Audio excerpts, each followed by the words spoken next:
It produces such a mindless zombie effect that people are oblivious.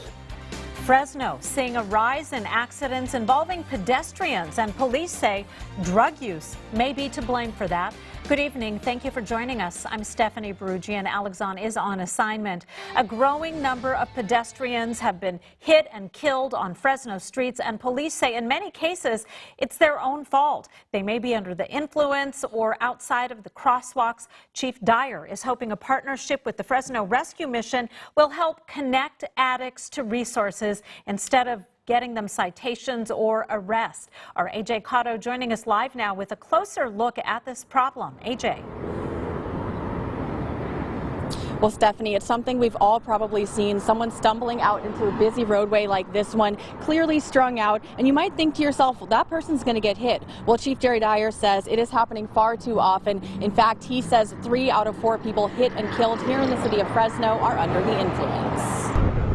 I had no notion of where I was going and stuff like that.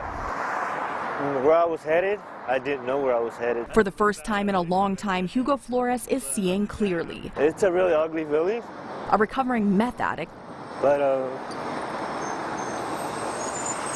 I guess you could say I got to the point where I just couldn't do this no more.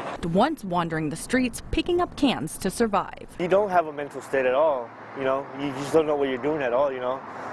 You're not even there most of the time because you're just concentrating on how you're going to get money to get that next baggie or whatnot, you know. Bud Searcy of the Fresno Rescue Mission says it's an escalating problem. People staggering into traffic. They don't know where they are. He says a major factor, drugs like meth being cut with other substances. It produces such a mindless zombie effect that people are oblivious. You could tell almost like a zombie walking down the street.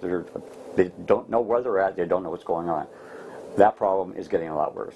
And the consequences are deadly. The majority, probably close to 80% of the pedestrians that are killed are under the influence of drugs or alcohol. Traffic Sergeant Gary Beer breaks down the numbers. 25 pedestrians hit and killed in 2018, 15 at fault, 17 under the influence. 5 cyclists also died, 4 were at fault, and every single one found to be intoxicated. One thing that was going in my mind was, I think I killed him. KC24 News editor Alex Macias was driving down Cedar when he says he looked left for a moment.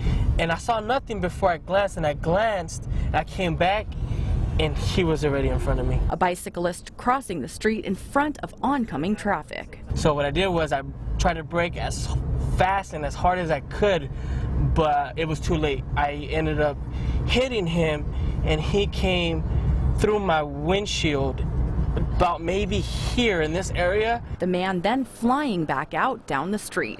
The human aspect of you, the humanity inside you makes you be, oh my God, I just killed somebody. And to me, that was something that I don't know if I was going to be able to live with that. Macias remembers the horrific scene vividly. There was one injury that I never get it out of my head, where his leg was shattered to the point where it was dangling off the bone. Macias was not found to be at fault and says the cyclist survived. He also believes the man had been drinking. There was quite a few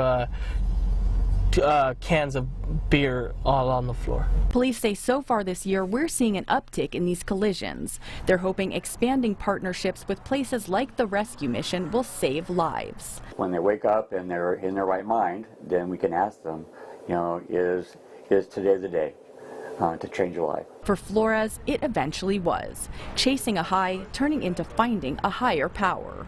How good is it? It's very good. It's awesome, you know.